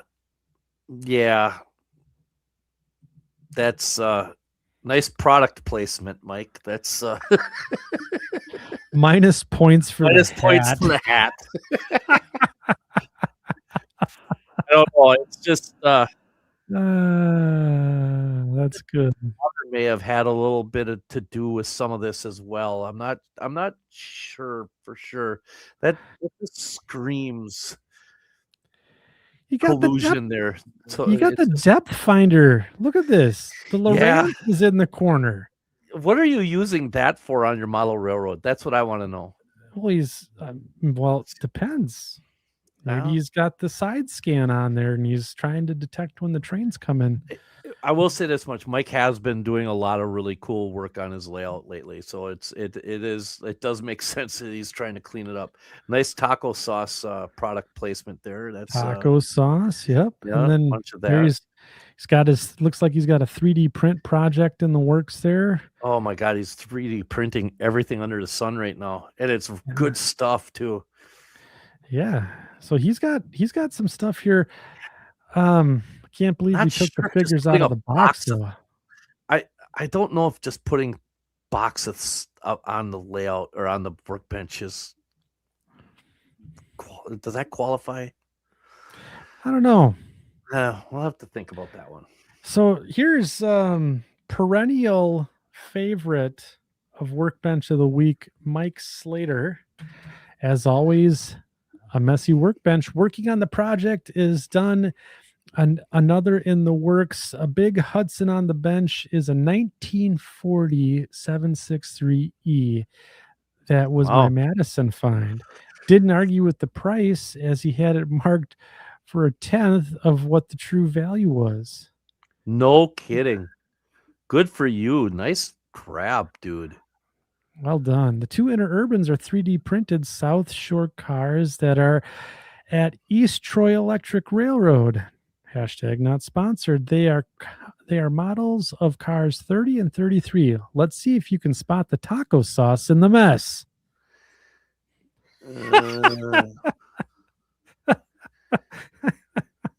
I found it. Oh, you did? Yeah. Yep. Anyone else find it? That's right. Oh, yeah, look at that. I was actually looking for a packet of taco sauce, knowing Slater, he'd actually put like a packet of Taco Bell taco sauce sitting right there someplace. Yeah, Split Rocks, right. MV screensaver for extra points. I think this one's high in the running right now. Yeah, it's there's definitely not a lot of room on that thing for sure. John Pacheco finishing my super detailed flat car for evaluation. Oh, nicely done. Like the wood deck. This is very nice. That's a very, very cool car. That's good luck very to well you, done. Sir. I think this should have high marks. I do too. Though, if we were evaluating your workbench, way too clean. Yeah. We talked about cleanliness on the show, and we're looking for clutter and mess. I know we're kind of hypocrites when it comes to that. We are. At least we know we are. Yeah, right. Exactly. Stratton Bailey finished up a GP38-3 de-turboed GP30. Interesting. That's kind of a cool. Southern is a cool little railroad. I like it. It is. Yeah, that is cool. I like that. Well done. Dwight Anderson touching up the modern Milwaukee Road, Iowa division tribute to the America's Semi-Quincentennial Unit 2026. I like that. Boy, isn't that fitting? We're It just is. talking about that on the show. Yep. Dwight Anderson, I think he also had a BN unit as well. That he said, hey, show this to BNSF. Or no, Burlington unit. Yeah. Paul Bukowski. I just finished building my 3D printed S-scale MP15 DC. My goal was to have it finished next time in time for the modelers meet in the Twin Cities next weekend. My workbench will have to sit empty for a few months as I start getting prepared for my competitive truck driving season that starts soon. Yep. Yeah, he's that's no joke what he does with that competitive truck driving stuff. I think he goes and does like those truck rodeos and things like that, if I remember right. I'll be darned. Yeah, it's really, really cool. And I watched and followed him building this thing since he's a fellow S-scaler. And this is amazing. He did such a cool job on this. Yeah. Mike should do a freelance of the week after all the short lines are finished. Oh. Paul is an amazing modeler. Yes, he is. That's a good. Don't threaten me with a good time there, Tom. Don't threaten me with a good time. Joseph Ginto. Idea. While the workbench is getting an overhaul, I have been painting and decaling locomotives for the Penn Reading Industrial Railroad. He's got a nice little freelance jobby getting set up here. And I know he just recently moved. And boy, his layup went out pretty fast. So good on you, Joseph. All right. Trevor Sokolon. Sometimes the bench just ain't big enough. I bash two by stuff the shop's kicks together to make a pulp shed. Oh. Yeah. That is a big one. That kind of looks a little bit like the one that they had up at the Niagara Mill. Really? Yeah, a little bit. Yeah. We got a nice array of different flavors of taco sauce there up in the left-hand corner. Yeah, he does. He does. Yeah, that's a good. This is a very clever way to hide nothing else on your workbench. Just put a giant building on it. Giant building on there, and nobody can see the fact that there's nothing else on it. You know, though, we don't know what's under the roof. There could be all sorts of goodies in there, like mice. Yeah, good point. Dwight Anderson with another entry here. The modern Burlington Lions West work continues on converting the SW7 calf into a modern tractive effort booster. Oh yeah, look at that. He's got all the stacks and everything all polished off and cut off, and the radiators are all gone. Everything on this, that's cool. Nice, good work. Oh, that's a good look. Well done. Is that an Athearn Blue Box? Like an old SW7 calf? If it is, that's good on you for having one of them. Those things are kind of neat. Hard to find too. Very hard to find. All right, Danny Random State. One more renumber down. Took a break from the pork store. I've got to paint the chairs. Oh, you know, you could get all of the projects on that workbench. I think you could. Yeah, pretty clean. Like the clear double-sided tape there, the roll of that sitting there. We haven't seen much of that. I think that's that gel tape. Is it? Yeah.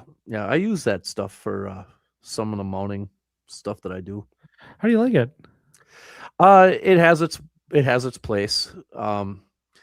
It all depends on what I'm using it for. Sometimes I use it for mounting engines, literally motors and engines, and just so that it has a cushion. But they are really sticky.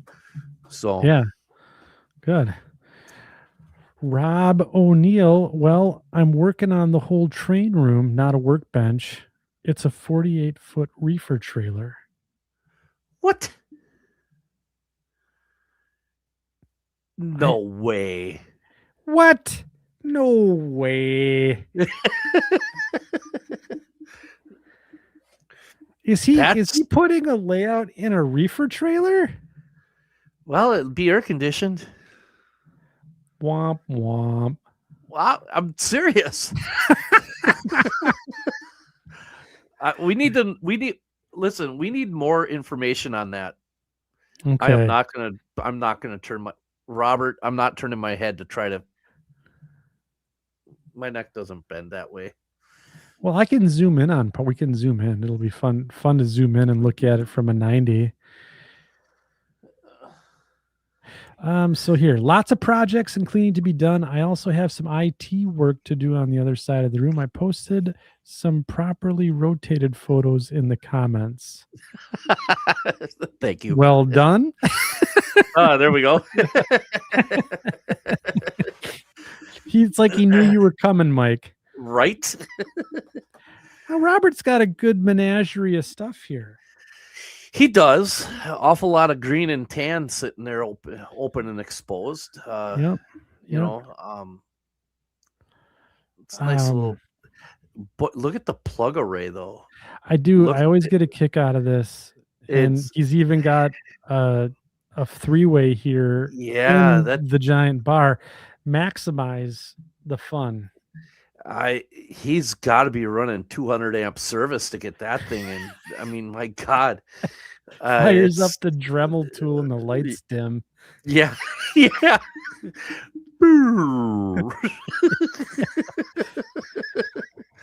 But he does have he's got the taco sauce. He's got some Milwaukee Road here on display for you. Oh, yeah. And he's got the Blues Brothers car. Hey. That's cool. Nice. I think this is the other, just a more zoomed in piece here. Nice. All right. Robbie Crouch, scratch built silo based off a New South Wales SO41 silo. Wow. That's really cool. That is some good stuff, sir. That is a job very well done so far. That is really neat. I like that a lot. Keep us posted on the progress here. Yeah, absolutely. Well done. Continued work on the creamery. What's with everybody's posting building pics this time? Not sure. You notice that? Not sure. This is fantastic. Absolutely. I absolutely love what David has done here, and I'm jealous. It never ceases to amaze me how some guys just have a grasp of what a structure should look like, what things should look like the use of shadows and the use of the chipping and all that stuff. It's just amazing to me. He chipped the clapboard siding here. The tar paper's curling up like it should. The cupolas are all ratty and nasty. Yeah. I mean, and then look at the different shades in the windows. That's cool too. Yeah, that's very, very cool. But minus points here. Look, there's so much we could do here. We could get another creamery in front of the creamery here. Well, potentially, yes. I think so. Yeah, I would agree with that. I like his paint rack. That's pretty snazzy. Oh, yeah. Yeah. The glass Lazy Susan for the win. Oh, yeah. Yeah, that's pretty sharp too. Man. Yeah. Everybody's got cool stuff. Everyone's got cool stuff. We got cool stuff too, just buried under stuff. Good point. Alex Mantle looks like he's working on the railroad. Nice work. Nice No, buildings. see, no, I like the fact that he's got his locomotives organized in one spot, his freight cars are in another spot. He's got everything is nice and organized. It's like everything has a place. Look at all the different couplers. Yeah, everything is labeled on his little drawer organizers. It's cute. Salmonella, best name out there right now. More weathering practice. Well, I say you're getting pretty good. Yeah, that's pretty slick there, Slick 50. Look at Is that this. a CP car? Can't know. Oh yeah, look at the reporting marks on the left end. Yeah. Mm-hmm. Well, very nice. That's really well done. It is. Mike Hetty. After finishing my 2 Indian Boundary GP18s earlier this week.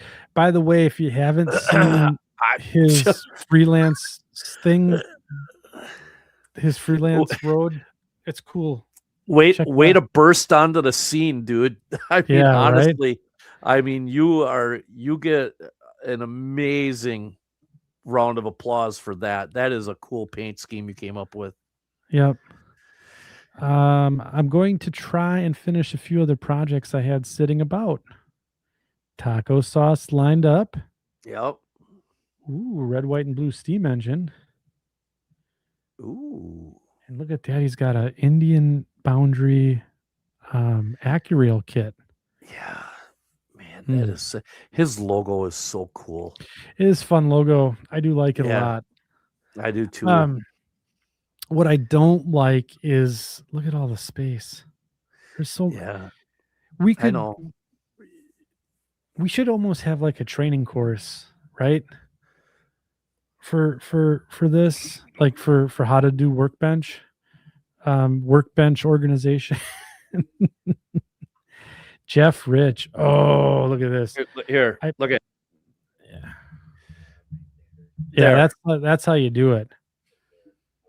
That's how you do it. Yeah, that's how you do it. Right there. Yeah, that's so. Ooh, neat CCP engine. Yeah, I think that's what it is, isn't it? Yeah. Illinois Central or Chicago Central. Chicago Central. Yep. Yeah. Jeff Rich picked up an old Concourse switcher last Christmas at a last Christmas train show. Painted it for a What If Proto Freelance Chicago Central. It's a workhorse now, but we'll get an upgrade later as the roster grows. No, it's not black. Practice the boomer painting method. Nice. I'd say very cool. You're coming right along. I like the spark, how you weathered the spark arresters there. I think that's a good touch. That looks really sharp. It's a good looking model. And we can stack a few more things in here, to a few more projects. Really bring the Workbench together. We'll have to have like the Mike Slater School of Workbench Preparation. Custom HON 3 turnout standard gauge diverging track and dual gauge on the through track, 1 of 17 that he's doing. So this is Jeff Otto from Oak Hill. I gotta tell you, I really like those turnouts. I have 2 of them built now, and they are real nice. Hashtag not sponsored. That looks cool. Yeah. So Jeff's comment here, my bench is a modeling version of a Jackson Pollock painting. To go back to his yeah, those are real nice. Let's see. All right. Mike McGinnis, the Workbench is being overhauled right now, but I have a couple of SD40s and a GP35 waiting for decoders and weathering. The real work has been on the layout. Making an EVA foam pavement. Thank you, John Parker. And a little scenery base. I like that. That looks nice. That looks good. That looks real good. James Brookman. Oh, brass. Oh, I mean, parts of brass. Parts of brass. Parts of brass. Brass. Brass. Oh, brass. Yeah. It just looks. My question is does he know how to put it back together? I'm assuming he does if he took it apart. Look at this. I like he's got like a little hockey puck here hollowed out for a holder for the cement. It does look kind of cool. That's a good idea. Yeah. And this looks like an interesting project, James. Good luck. Look forward to the progress on that. John Garvin, I think he's a former Workbench of the Week winner. Nothing on the bench, but lots going on around it. I put in a desktop on the Workbench, primary for chat and research, especially as the chat using my phone was limited. The VIA step stool for my new shelf layout to use once I replace the 37-year-old shelf layout. New set of drawers to swap out the rolling stock for operation. 2 new IKEA Calyx units are on order for my books. I love my railway books, and I never have enough. Besides the plastic garage shelving that the old layout is on is starting to sag with the weight of the books. Oh, yeah. It happens. It does. I like your cutting mats. They're fun colored. I like the second section. I've never seen purple there ones. too. Yeah. The VX stool is kind of neat too. Yeah. I like that. That's a neat touch. All right. Bob Tusnick milled a couple of weights for a buddy. Better man than I am, sir. Holy cow. I use an angle grinder, and I can't get them anywhere near that. I need a milling machine. If I need something done like that, I just take it to Luke. He's got an XY table on his drill press. Yeah. Roger Kajawa, I always have a bunch of projects going on at the same time. He does. Yeah. That's very interesting that we actually see people doing some vehicle work instead of, we don't typically see that. Yeah. Yeah. Very nice. I like pipe loads there are cool too. Oh yeah. Yeah. Very, very cool. Andrew Hitchens, portable workbench in front of the TV, weathering and detailing a couple of Indian Valley SD40-2s. Portable. Now let's take a look here. We got portable. What is this space time here? He's been into the cider, the old boy has. Yeah. The weathering's turning out real nice. Yeah. I like that. Well done. Well done indeed. I wonder if he put the cider into the Yeti. Oh, no, there's a good idea. That's a really, really good idea. I like that idea. Yeah. That's good stuff. I'd like to use the little cups there.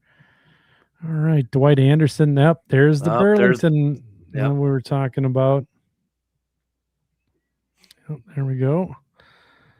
Greg Turhar, the Bonanza Valley Western. A little mock-up here. That's sharp. I like that. It's a good That's design. really cool. I wonder if that was... I wonder what locomotive that is. If I had to take a guess, probably like Oh, wait a minute. Oh, all right. I'll wait. No, I don't know. Interesting. It kind of looks a little bit like one of those G8s or something like that was used in the Canadian narrow gauge area.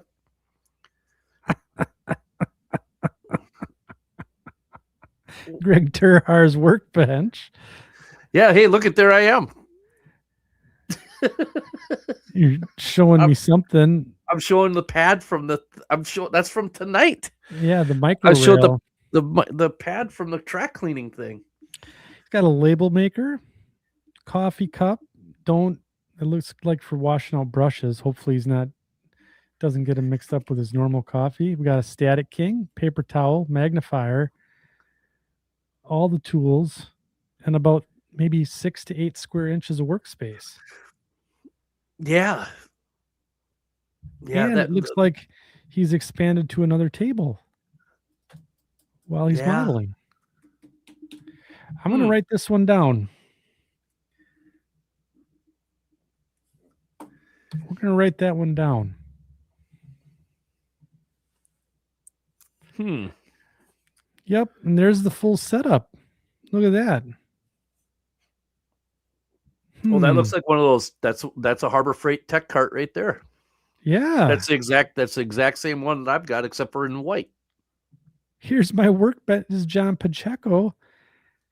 That's the most beautiful workbench I've ever seen. I know, right? Brian Sopke, too many projects to list. Ooh. I'm gonna write Brian down. Yeah, this one's getting. See, we're getting late in the game now, and all the stars are starting to come out. Yep. Yeah. My desk serves as my workbench these days. Too many wires. Oh my gosh. Bonus points though for having second section on. That'll get you places. Let's see. We got a couple more here. Oh, Gary Schindeldecker. 4 Western Maryland 70-ton triple hoppers getting decals and weight. That number one, good on you for being patient enough to do that much decaling on a hopper like that. That is Western Maryland. Yeah, that's nicely done on that. Those look actually pretty good. They look really, really. Hey, a mouse.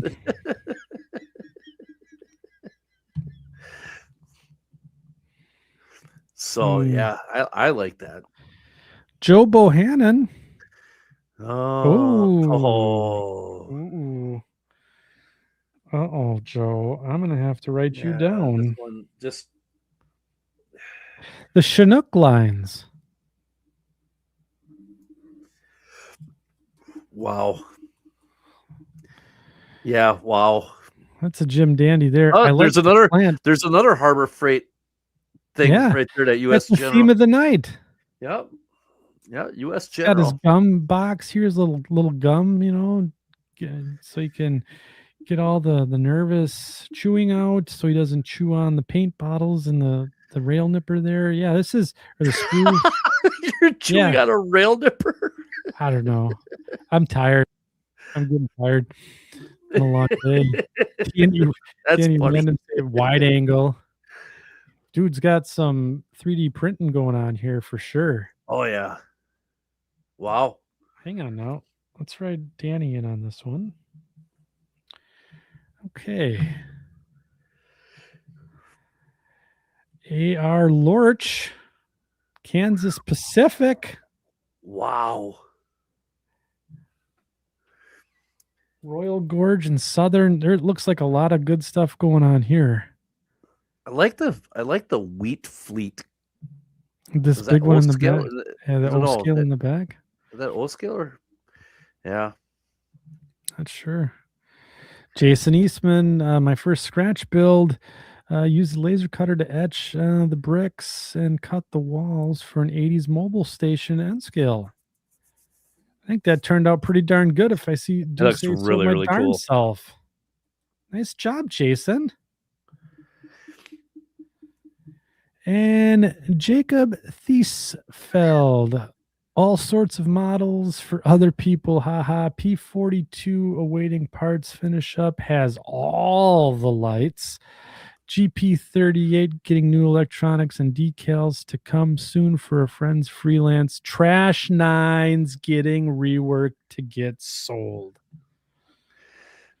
Nice. I like I've never heard of Trash Nines before. That's fun. Oh, I have. Of course you have. You're in the industry. Oh, The helping that's hands awesome. back here. It's a good one. He's got some Menards screws here. Yeah. Good eye. But we can get a couple more projects in there, Jacob. I think we can get her. That's it. Holy That cow, is it. that did go pretty quick. Oh man. Oh Wow. man. All right. Now So we we gotta got a little bit here.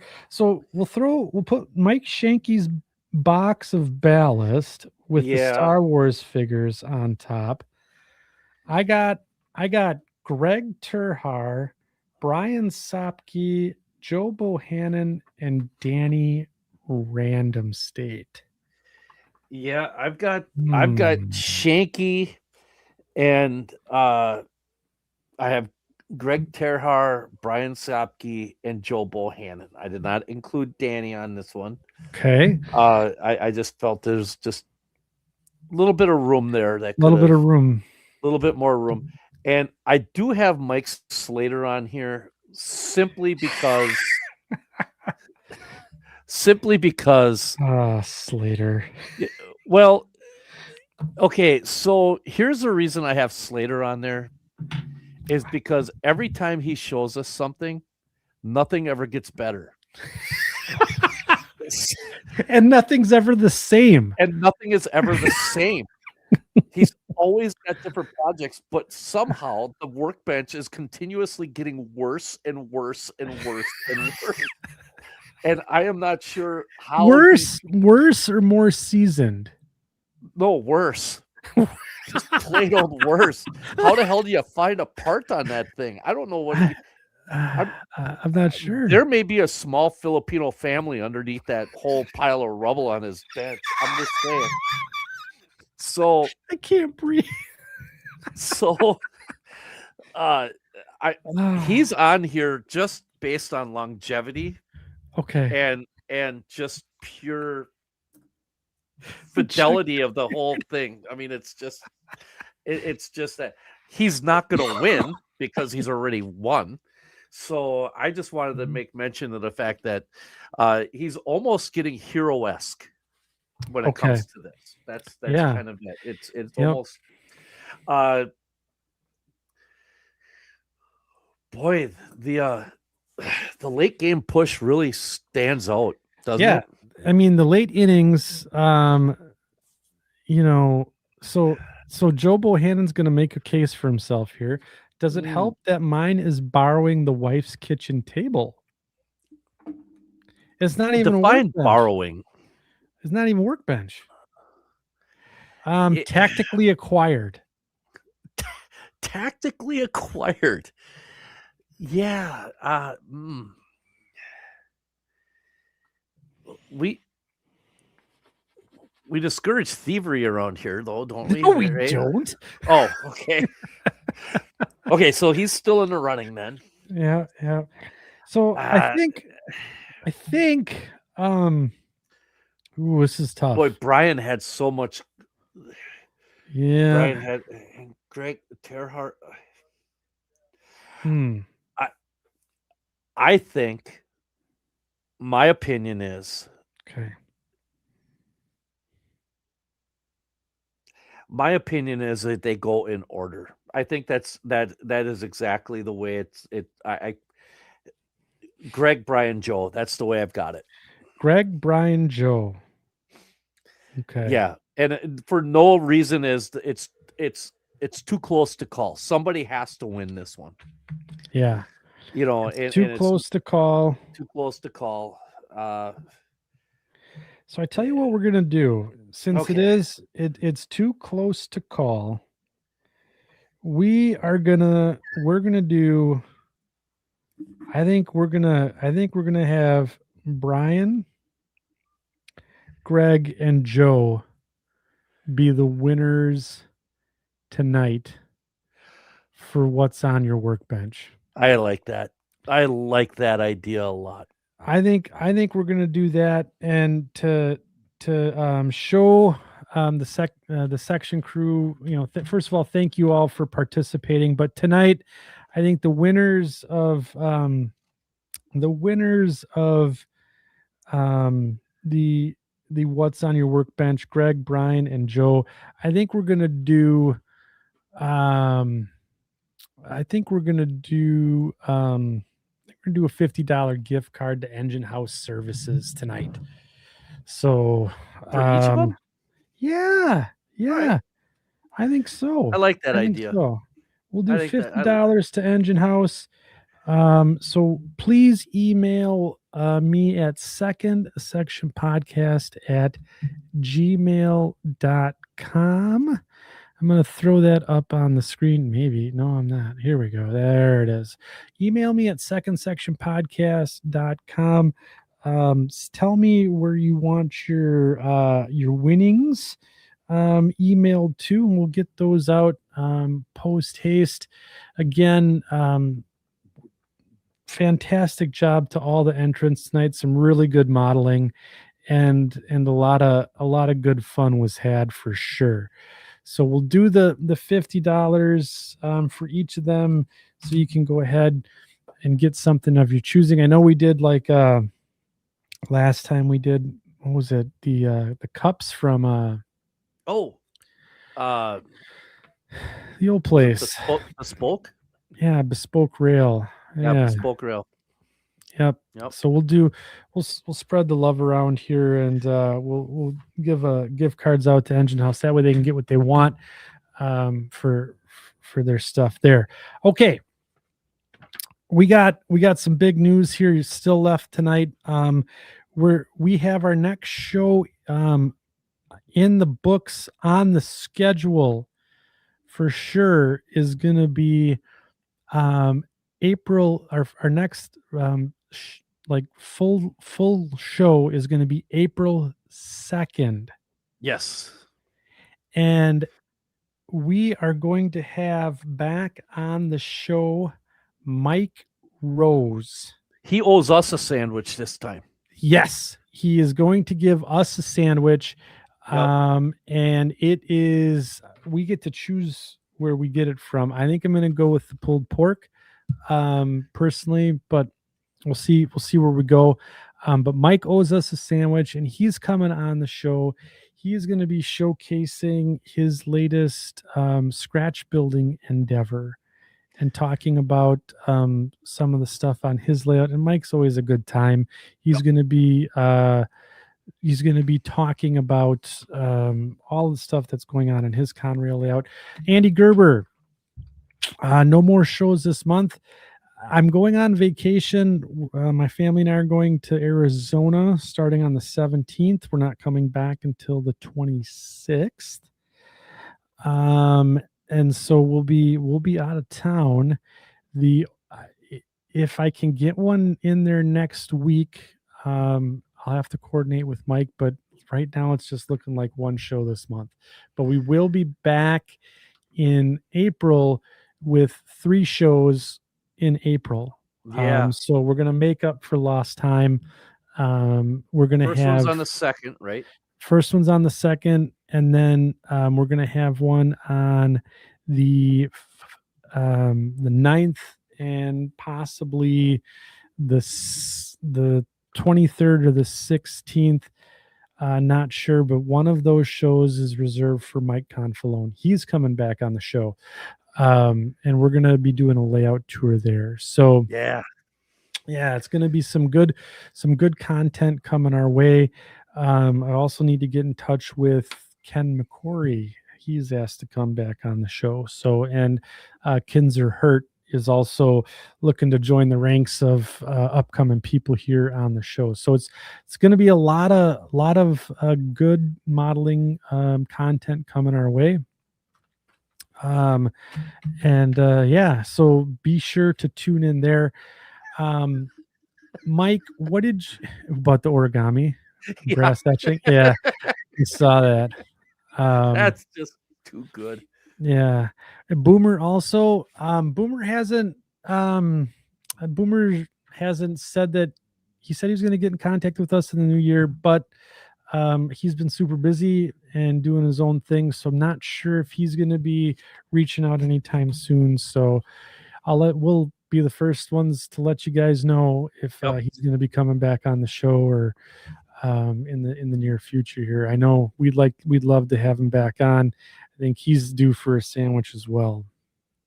All right. So Mike, any closing thoughts here before we wrap up and tie down for the night? Yeah, we talked a lot about different techniques on cleaning and how to maintain our layouts and how to get ourselves organized and things of that nature. Just, uh, whatever it is that you're working on and whatever it is that you're doing and however you feel like progressing with whatever it is, you know, um, an organized and clean workspace really will, and I can't say this enough times. I'm sorry to beat a dead horse, but it really will help motivate to continue and give you inspiration because to work on a project, because a dirty and a messy workbench, and I am the first one to be guilty of this. I come downstairs in my layout room in my workbench and I just get discouraged because instead of working on something I know I need to clean and I don't want to clean stuff, but then I don't get to work Yeah. on anything.